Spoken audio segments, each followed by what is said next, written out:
Hello and welcome back to another tutorial with me, Gwent Gamer. Today I'm going to be showing you how to get your hands on all the rabbit hide you need to make all of the bundles that you want to make when 1.18 comes out. You may as well make one of these now in 1.17 to get your rabbit hide ready. I can't wait. I wish that we had this as part of this update in Bedrock Edition, because I feel like bundles are something that I just want right away. But if you want to get prepared like me, you're going to need to build one of these rabbit farms.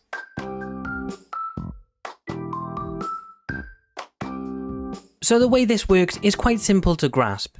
The bunnies at the top have babies. They fall down through the gaps in this fence onto the chainsaw at the bottom. It's not really a chainsaw, I just like to make it, feel like they're going to their impending doom.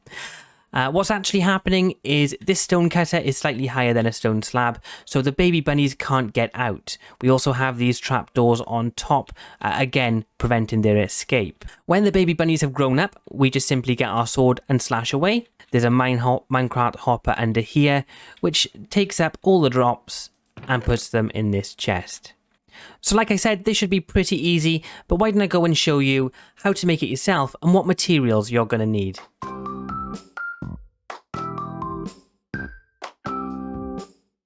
So in this chest, I've got all of the things you're going to need to build one of these yourself. You're going to need 38 blocks of your choice, 5 blocks of glass, a water bucket, 3 buttons, 2 pistons, 4 trapdoors, 6 ladders, 2 fence posts, 1 stone cutter, a double chest, a dispenser, a hopper, a minecart with a hopper, and a rail. Then you're going to need some bunnies. You're also going to need some carrots to breed them. And last but not least, you're going to need a sword with hopefully looting 3, but it doesn't really matter if you don't have a looting sword.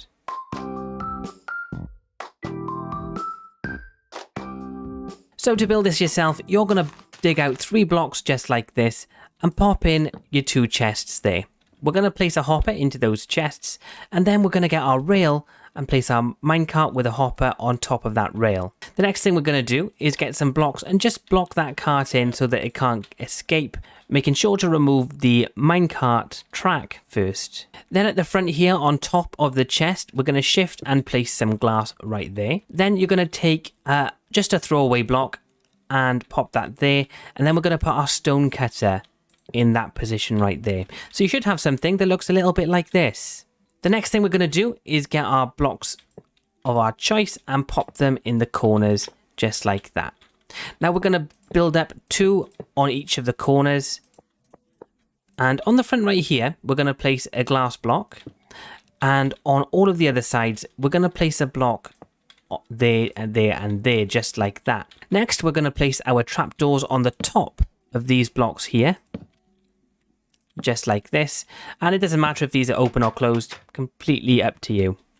Now we're going to get our blocks and build up a further 3 blocks in each of the corners.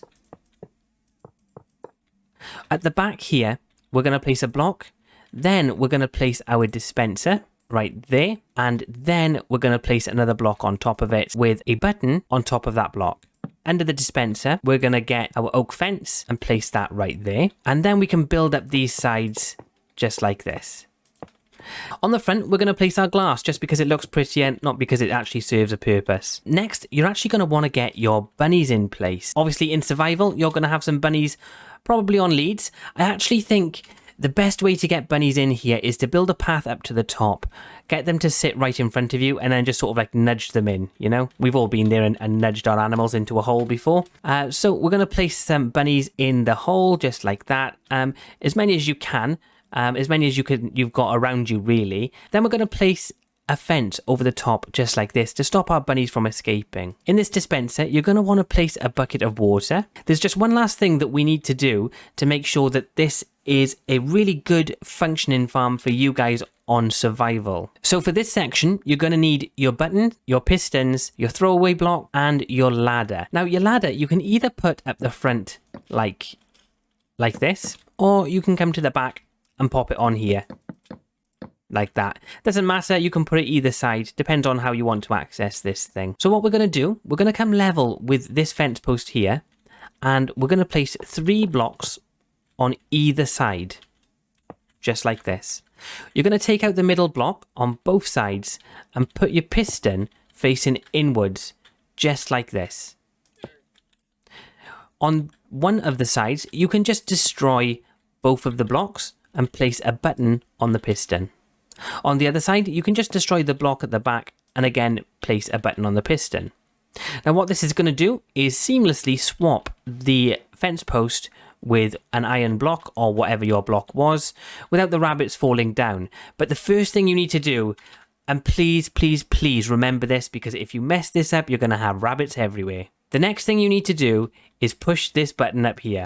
It's going to let the water out, the bunnies are going to come up off the fence post, and so when we do decide to move this fence post across, they're not just going to glitch through everywhere and go crazy. So I'm going to push this button, and as you can see, seamlessly it switched from a fence post over to a block of iron. So when the water's out and these rabbits are all sat here on top of this block, you can breed them up. So start feeding them their carrots until there's enough adults in there that you're happy to continue. Once you do have enough adults, you can just switch the blocks back, just like that. Some of the babies will drop down if there are still babies in there, don't panic. And this one got out as well. That is probably the only bit you need to worry about. Sometimes they can glitch out, but don't panic about it, because in my experience, only one, maybe two has ever got out, and if you've spent time breeding up the top, you're going to have like 20 in there or something like that, so nothing to worry about there.